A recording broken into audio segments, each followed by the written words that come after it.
हल्की फुल्की ठंडी हवा के साथ बारिश की बूंदों ने मौसम को और भी सुहाना बना दिया था। बस बादलों की गरजने की देर थी कि पूरा इलाका अंधेरे में डूब गया। मैं इस वक्त तो बाथरूम में नहा रही थी। अपने लंबे घने बालों को खोले मैं शावर के नीचे खड़ी थी, आंखें बंद किए हुए हर चीज से आजाद। ठंडा ठंडा पानी मेरे सफेद दूधिया वजूद पर फिसलता जा रहा था। यह मेरा सबसे पसंदीदा काम हुआ करता था। रात को सोने से पहले मैं ठंडे पानी के नीचे खड़े होकर अपने जिस्म को सुकून दिया करती थी। अभी आंखें बंद करके अपने आसपास से बेपरवाह होकर ठंडे पानी से नहाते हुए खुद को हर थकान से आजाद कर रही थी। धीरे धीरे बाहर का मौसम अचानक बदलने लगा था। ठंडी हवाओं का जोर बढ़ने लगा था। बारिश की बूंदों में भी तेजी आने लगी थी। बादलों की गड़गड़ाहट की आवाज भी बढ़ चुकी थी। अभी कुछ देर पहले जो ये मौसम सुहाना लग रहा था, लेकिन जैसे जैसे मौसम की मिजाज बदल रहे थे, अब ये डरावना लगने लगा था। लेकिन मैं अब भी हर तरफ से लापरवाह होकर नहाने में मगन थी, इस बात से बेखबर कि अभी कुछ देर बाद एक ऐसा हादसा होने वाला था जो मेरी पूरी जिंदगी का रुख पलट कर रख देगा। जैसे ही अचानक बादल जोर से गरजे तो मैं डर के मारे अपने आप में ही सिमट गई। जब आंखें खोली तो चारों ओर अंधेरा था। मुझे शुरू से ही अंधेरे से बहुत डर लगता था। घबराते हुए मैंने जल्दी से शावर बंद किया और अंधेरे में ही बाथ टवल की तरफ बढ़ाया। ओफो, एक तो लाइट को भी अभी जाना था। 2 बूंदें गिरती नहीं कि बिजली वालों का फ्यूज उड़ जाता है। मैं मन ही मन बड़बड़ाई। लाइट जाने की वजह से मेरा मूड पूरी तरह ऑफ हो चुका था, क्योंकि अभी मेरा नहाने का और इरादा था। लेकिन अब लाइट नहीं थी तो मैंने नहाने का इरादा छोड़ दिया। जैसे इसने हाथ टॉवल की तरफ बढ़ाया, टॉवल मेरे हाथ से छूटकर नीचे गिर गया। घबराहट के मारे मैं सिमटकर खड़ी रह गई। घर में मम्मी पापा की आवाजें पहले से आ रही थी। वो लोग भी अचानक लाइट चले जाने से परेशान हो चुके थे। मेरी आदत थी मैं हमेशा बाथ टवल में ही कमरे से बाहर आती और फिर बेड पर रखे हुए कपड़े पहनती थी। इस वक्त मैं हर पर्दे से आजाद हो गई थी। कमरे में पहले से ही अंधेरा था, इसलिए मैंने बाथरूम का दरवाजा खोला और बाहर देखा। खिड़की से बिजली की हल्की हल्की चमकती रोशनी आ रही थी। एक नजर अपने आप पर डाली तो खुद से ही शर्मा गई। अपने हाथों से खुद को ढांकती हुई मैं आगे की ओर बढ़ी। झट से मैंने नजर बेड पर डाली तो वहां कोई कपड़े नहीं थे और मैं अपने सर पर हाथ मारकर एक गहरा सांस लेकर रह गई। इसे याद आया जिस तरह वो गर्मी से बेहाल होकर घर लौटी थी। जल्दबाजी में बाथरूम में घुस गई थी। कपड़े निकालने का होश ही नहीं रहा था। साइड टेबल पर रखे मोबाइल की टॉर्च ऑन की और यूं ही बिना कपड़ों के मैं अलमारी के सामने आकर खड़ी हो गई। मैं अभी कपड़े निकाल ही रही थी कि मुझे ऐसा महसूस हुआ जैसे 2 गहरी आंखें मुझे लगातार घूर रही हैं, और ये एहसास होते ही एकदम से मेरे रोंगटे खड़े हो गए। मेरे वजूद पर यह कपकपी सी छा गई थी। मेरे कमरे में इस वक्त कौन हो सकता है? डर के मारे मेरा दिल जोरों से धड़कने लगा। इसने पीछे मुड़कर देखने की कोशिश की थी कि तभी कोई एक मजबूत चौड़े सीने से टकरा चुकी थी। जैसे ही मैंने सामने देखा और सामने जो खड़ा था, इसे देखकर मेरे पैरों तले से जमीन खिसक गई और एक आसमान चीरती चीख मेरे गले से निकलने ही वाली थी। लेकिन अगले ही पल वो एक हाथ मेरी बेपर्दा कमर पर रख चुका था और दूसरा हाथ मेरे होठों पर रखकर मेरे बेहद करीब आ गया। हम दोनों के जिस्म में एक दूसरे में जैसे जो कुछ हुआ था, इतनी जल्दबाजी और अचानक हुआ था कि किसी को कुछ समझने का मौका ही नहीं मिला था। मेरी बड़ी बड़ी आंखें डर के मारे और भी बड़ी हो गई थी। वो मुझे अपनी बाहों में जकड़े इसकी आंखों में देख रहा था।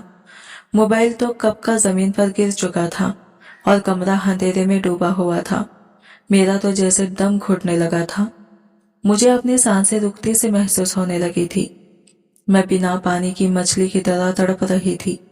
सामने खड़े इंसान की धड़कनें भी तेज होने लगी थी, जिन्हें मैंने साफ महसूस कर सकती थी। धड़कनें तो मेरी भी तेज रफ्तार ट्रेन की तरह भाग रही थी, जिन्हें सामने मौजूद इस इंसान ने भी साफ महसूस कर लिया था।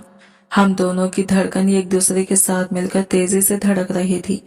अपने सीने पर वो मेरी नरम धड़कनों का एहसास होते ही आयान की निगाहें मेरे चेहरे से होते हुए मेरी धड़कनों पर फिसल चुकी थी।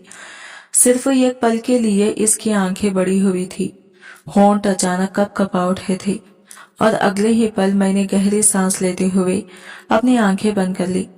जो कुछ इसकी आंखें देख रही थी वो देखना नहीं चाहता था, लेकिन हालात ऐसे बने थे कि ना चाहते हुए भी इसकी आंखों ने सब कुछ देख लिया था। वो इस पल के लिए तैयार ही नहीं थी, मगर इस हाल में इसने मुझे देखा था। इसके जज्बात मचलने लगे थे। 27-28 साल का एक जवान मर्द था। वो भरपूर जज्बात रखता था और मेरा इस तरह करीब आना इसके जज्बातों को बुरी तरह भड़का चुका था। लेकिन वो कुछ भी गलत करने के बारे में सोच भी नहीं सकती थी। गहरी गहरी सांसें लेते हुए इसने खुद को नॉर्मल करने की कोशिश की थी। इधर मैं अपने होठों के ऊपर से इसकी हथेली हटाने की कोशिश कर रही थी, लेकिन अयान यह गलत नहीं कर सकता था। अगर वो मेरे होठों से हथेली हटाता तो इसका मतलब था घर में एक तूफान आना। जिस हालत में हम दोनों खड़े थे, इस हालत में हम दोनों को कोई भी देख लेता तो दोनों की इज्जत पर सवाल उठ सकते थे, और इसे अपनी इज्जत बहुत प्यारी थी। इसने अपने हाथ हटाने से पहले एक शर्त रखी। मेरे कान के पास फुसफुसाकर बोला, हानिया प्लीज रिलैक्स, मेरी बात सुनो। इस वक्त हर तरफ खामोशी है। अगर तुमने जरा भी आवाज अपने गले से निकाली या चिल्लाई तो तुम्हारे घर वाले यहाँ आ जाएंगे, और फिर तुम जानती हो ना, तुम्हारी इज्जत खतरे में पड़ जाएगी। क्योंकि जिस हालत में हम दोनों खड़े हैं, हम दोनों की इज्जत का तमाशा लग जाएगा। मेरी बात मानो, मैं जो कहने वाला हूँ। अगर तुम मान जाओ तो मैं अपना हाथ हटा दूंगा तुम्हारे चेहरे से। किसी को कुछ भी पता नहीं चलेगा और हमारी इज्जत भी बच जाएगी। मेरी आंखों में जैसे खून उबल मारने लगा था। आंसू लगातार बह रहे थे। खुद को 7 पर्दों में छुपा कर रखने वाली मैं आज एक अजनबी के सामने हर पर्दे से आजाद खड़ी थी, बल्कि सामने नहीं, इसकी बाहों में थी। और ये एहसास ही मेरी जान निकालने के लिए काफी था। जब इसने मुझे कमर से खींचकर और भी करीब किया और मेरे कान के किनारे दांतों से काटकर जो कुछ कहा, इसे सुनकर मैं तो जैसे जान से ही चली गई। क्योंकि इसने और मैंने आंसू बहती आंखों से इसकी बात मानने का इशारा कर दिया। अयान के होठों पर एक हल्की सी मुस्कान आई थी। वो जानता था कि इसकी बात मानने के अलावा मेरे पास दूसरा रास्ता था ही नहीं। इसने धीरे से मेरे होठों से अपना हाथ हटाया था और फिर इसको बेड पर। मैं अपने माँ बाप की बड़ी बेटी थी। मेरे से छोटी बहन रिमशा थी। दोनों बेटियों में इनके माँ बाप की जान बचती थी। मेरा कॉलेज पूरा हो चुका था, जबकि रिमशा भी स्कूल में ही पढ़ रही थी। वो 10वीं क्लास की लड़की थी। आज कॉलेज में मेरा आखिरी दिन था। ये ग्रैंड पार्टी रखी गई थी। मेरी सारी सहेलियां फुल मेकअप करके तैयार खड़ी थी। पैंट शर्ट जीन्स चुस्त कपड़े जिनसे इनके जिस्म की छिलकें साफ नजर आ रही थी, खुले बाल और इस पर स्लीवलेस टॉप्स। जहां पर नजर आती हुस्न ही हुस्न बुकरा हुआ था। कॉलेज के लड़के इन पटाखों को देखकर आंखें भर रहे थे। मौका मिलते ही वो लड़कियों को छूने की कोशिश भी कर रहे थे। डांस पार्टी चल रही थी, हंसी मजाक सब कुछ हो रहा था। लेकिन इन सबसे अलग थलग 19 साल की मैं एक किनारे में बैठी थी। सादगी में भी मैं बेहद खूबसूरत लग रही थी। मैं बहुत ही बोझ सी शक्ल बनाए सामने मौजूद लड़कियों के ग्रुप को देख रही थी। 4-4 5-5 लड़कियों का ग्रुप था और सब अपनी अपनी मस्तियों में बिजी थे। कोई अपने बॉयफ्रेंड के साथ बातें करने में बिजी था, लेकिन मुझे इन सब में कोई दिलचस्पी नहीं थी। इसलिए मैं अपने टेबल पर अकेली बैठी पूरी तरह बोर हो रही थी। इसी वक्त तो 2 लड़कियां मेरे पास से गुजरी और मेरा खुलकर मजाक उड़ाते हुए बोली, क्या बहन जी टाइप बनकर बैठी हो? आज तो हमारे कॉलेज का आखिरी दिन है, आओ हमारे साथ नाचो गाओ, फिर ये पल दोबारा नहीं आएंगे। इतनी खूबसूरत हो, लेकिन क्या फायदा तुम्हारी खूबसूरती का जब तुम्हारी इसको खूबसूरती की कोई तारीफ करने वाला ही ना हो। लेकिन मैं तो शुरू से शरीफ टाइप की लड़की थी। मैं लड़कों से तो कोसों दूर रहती थी। इन सब के बीच रहकर मुझे एक अजीब सी बेचैनी थी और उलझन होने लगती थी। दिल में एक अजीब सा डर चमकने लगता था। जब भी मेरे आसपास कोई लड़का होता, मैं खुद को इनसिक्योर फील करने लगती थी। मैंने जल्दी ही इन दोनों लड़कियों को इनकार कर दिया और सबसे अलग दूर बैठकर लड़के लड़कियों को हंसते मुस्कुराते देखती रही। वो लड़कियां मुंह बनाते हुए चली गई। मैं कॉलेज के टॉप स्टूडेंट्स में से ही एक थी। पार्टी के खत्म होने के बाद मैं कॉलेज से बाहर निकली। अपनी सहेलियों को खुदा हाफिज कहकर जैसे ही आगे बढ़ी तो देखा बस तो कब की जा चुकी थी। आज मेरे पापा जरूरी मीटिंग में बिजी थे और शहर से थोड़े दूर थे, इसलिए उन्होंने मुझसे कहा था कि आज मुझे बस से घर आना है, वरना मैं तो हमेशा अपनी कार से आती जाती थी। मजबूरी में मैं थोड़ा आगे चली गई। सोचा किसी टैक्सी में बैठकर घर चली जाऊंगी, लेकिन तभी सड़क पार करते हुए एक यू टर्न लेती तेज रफ्तार कार अचानक मेरे सामने आ गई। एकदम से मेरा दिल उछलकर हलक में आया था। जल्दी से मैंने बचने की कोशिश की, लेकिन कार की ब्रेक की तेज आवाज दूर तक सुनाई दी। कार में बैठे शख्स ने हिम्मत दिखाते हुए वक्त पर ब्रेक लगा दी थी, वरना जिस स्पीड से कार आ रही थी कुछ भी हो सकता था। मैंने डर के मारे दोनों हाथ अपने कानों पर रख लिए और एक जोरदार चीख मारी कि पेड़ों पर बैठे परिंदे भी फरफराकर उड़ गए थे। आसपास खड़े लोगों ने अपने कानों में उंगलियां डाल ली थी। मुझे तो लगा शायद अब मेरी आंखें ऊपर जाकर खुलेंगी, लेकिन जब धीरे धीरे मैंने आंखें खोली तो देखा कि लोग मुझे हैरानी से देख रहे थे। और तभी इस कार में सिर्फ नौजवान लड़का बाहर निकला। ओह सो सॉरी, मुझे माफ कर दीजिएगा। असल में मैं समझ नहीं पाया। इससे पहले कि वो लड़का कुछ और कहता, अगले ही पल मैंने इसे गुस्से से देखा और आगे बढ़कर इसका कॉलर पकड़ लिया। मेरा तो बस नहीं चल रहा था कि इसका मुंह ही नोच लूं। क्या क्या समझ नहीं आया आपको कि आप किसी दूसरी दुनिया के बाजी हैं? कि आपको यहाँ के रूल्स रेगुलेशन नहीं पता, किस सड़क पर गाड़ी कैसे चलाई जाती है? दिख नहीं रहा था आपको? क्या अंधे हैं आप? नजर नहीं आता आपको कि एक जिंदा जीती जागती 5 फुट 5 इंच की लड़की सड़क पर चल रही है? ये जो बड़ी बड़ी आंखें माथे पर सजी हुई है, क्या ये सिर्फ शोपीस है या फिर ये देखने का भी काम करती हैं? अरे अगर आपको ड्राइविंग नहीं आती तो चलाते क्यों हैं? आप जैसे अमीर लड़कों का यही तो मसला है। कभी नशे में गाड़ी चला देते हैं तो कभी जानबूझकर लड़की देखी नहीं कि शीखी बहाने आ जाते हैं। मैं सबके सामने इसका कॉलर पकड़े अच्छा खासा बेइज्जत कर चुकी थी, मगर कमाल है कि इस लड़के ने अब तक मुंह से एक लफ्ज तक नहीं निकाला था। बड़े आराम से मेरे हाथों से अपना कॉलर छुड़ाया, खुद को ठीक किया और बोला, मिस, मैंने कहा ना, मैंने जानबूझकर कुछ नहीं किया।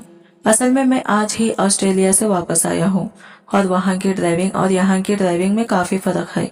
बस इसी वजह से थोड़ी गड़बड़ी हो गई। शुक्र है आप ठीक हैं, आपको कहीं लगी तो नहीं? अगर आपको चोट वगैरह लगी हो तो मैं आपको हॉस्पिटल ले जाने के लिए तैयार हूँ। लेकिन मैंने इसकी एक नहीं सुन रही थी और गुस्से में बोली, कोई जरूरत नहीं है मेरी इतनी परवाह करने की, बल्कि मेरा दिल तो कर रहा है कि तुम्हारे सर पर ये ईंट उठाकर दे मारूं। मैंने सड़क के किनारे पड़ी एक ईंट की ओर इशारा किया और मेरे ऐसा इशारा करने पर इस लड़के की नजर भी इस ईंट पर जाकर टिकी थी और इसकी आंखें डर से सिमट गई। वो अपने मन में सोचने लगा, इस लड़के का कोई भरोसा नहीं, सच में ईंट उठाकर मेरे सर पर मार भी सकती है। यह सोच करके इस लड़के ने डर के मारे थूक निकला था और मन ही मन में अल्लाह को याद करने लगा कि इस लड़के से मेरा पीछा छुड़ा दे। हटो यहाँ से, पता नहीं कहाँ कहाँ से चले आते हैं। अगर मुंबई की सड़कों पर यह हाल है तो पता नहीं ऑस्ट्रेलिया में कितने लोगों को सरेआम उड़ाकर आए होंगे। मुझे तो तुम शक्ल से ही कोई मुजरिम लगते हो, जरूर जेल से भागे होगे और पुलिस तुम्हारा पीछा कर रही होगी, है ना? यही बात है ना? मैं सच कह रही हूँ। ये कहते हुए मैंने आसपास नजरें दौड़ाई थी कि जरूर पुलिस इस लड़के के पीछे होगी, जबकि मेरी इस बात पर वो लड़का जी भर के हंसा था। इस खड़ी धूप में गुस्से के मारे मैं खुद भी गुलाबी हो रही थी और जिस तरह बार बार अपनी उंगली उठाकर इसे वार्न कर रही थी, आयान मेरी हिम्मत की दाद दिए बिना ना रह सका। इसने अपनी हंसी को होठों के अंदर ही दबा दिया था कि तभी इसका मोबाइल बजने लगा। मोबाइल स्क्रीन पर आयशा नाम चमक रहा था और इसके लबों को फिर से एक दिलकश मुस्कान ने छुआ था। सॉरी आयशा, अभी बात नहीं कर सकता। जिंदगी में पहली बार था जब इसने आयशा की कॉल काटी थी। इस आयशा की कॉल जो इसकी रगों में खून बनकर दौड़ती थी। इसकी मोहब्बत, इसकी जिंदगी थी वो। लेकिन अभी फिलहाल तो इसके सामने खड़ी इस तूफान से निपटना जरूरी था, जो किसी भी तौर इसका पीछा छोड़ने को तैयार नहीं लगती थी।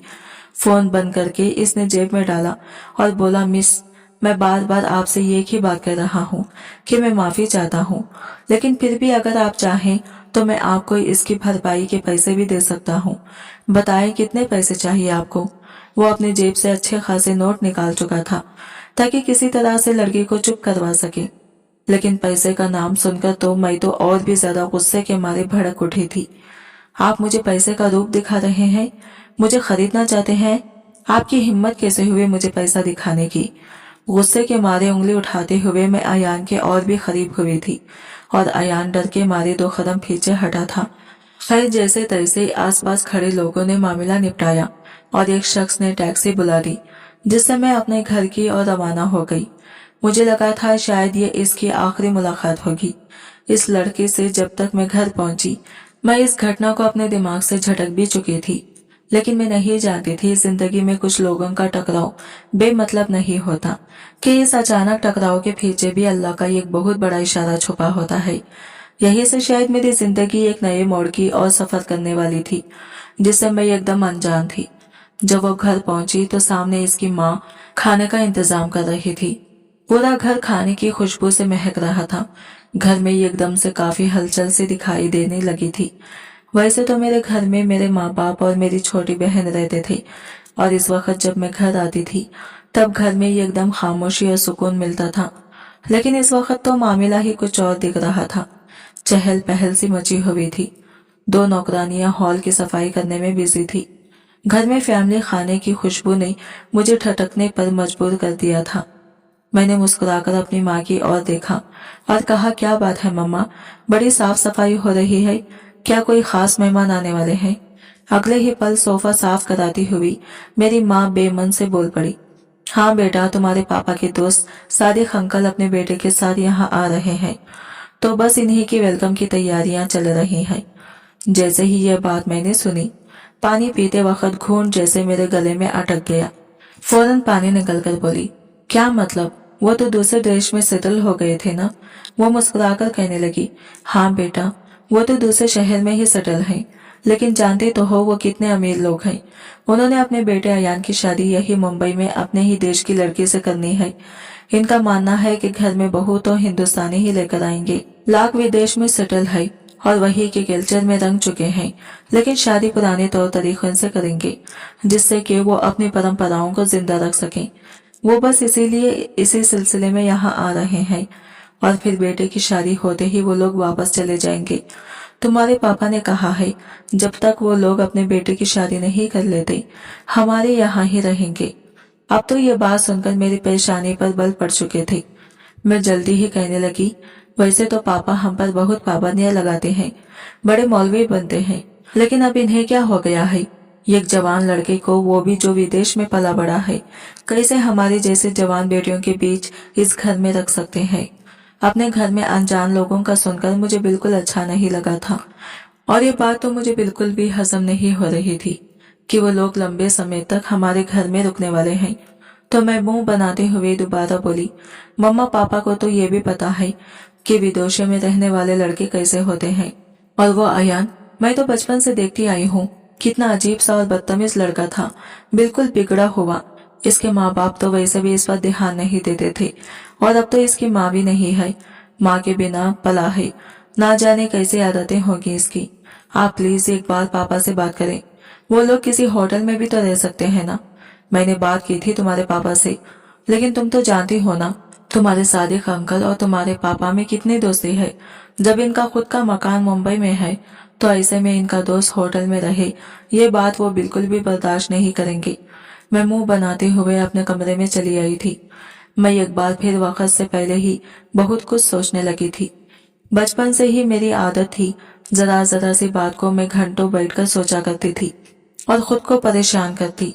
अब भी मेहमानों के आने पर मैं अंदर से बुरी तरह डिस्टर्ब हो चुकी थी। शाम को मैं अपने कमरे में यूनिवर्सिटी में एंट्रेंस एग्जाम देने की तैयारी कर रही थी, जब बाहर कुछ लोगों की आवाजें आई।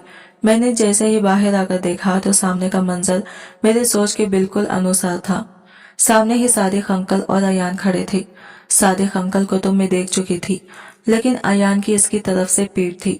मैंने आगे बढ़कर दोनों से सलाम किया। अयान एक हैंडसम और बेहद खूबसूरत लड़का था। ऐसा कि इसकी खूबसूरत जादू भरी पर्सनालिटी देखकर हर कोई इसका दीवाना हो जाए। दोनों की नजरें एक पल के लिए एक दूसरे से मिली थी और अगले ही पल मेरा चेहरा लाल हो चुका था और जिनके चेहरे पर भी पहचान की चमक उभरी थी। मुझे इस तरह सामने देखकर वो बुरी तरह हैरान और परेशान भी हुआ था। मेरा चेहरा अभी गुस्से के मारे दहक रहा था, लेकिन अगले ही पल। इसके बाद की कहानी देखने के लिए आप कमेंट सेक्शन में जरूर कमेंट कीजिएगा। वीडियो अच्छा लगा है तो लाइक शेयर जरूर कीजिएगा और हमारे चैनल को सब्सक्राइब करें फ्रेंड्स। मिलते हैं अगली नई वीडियो के साथ, तब तक के लिए बाय बाय, टेक केयर, अल्लाह हाफिज।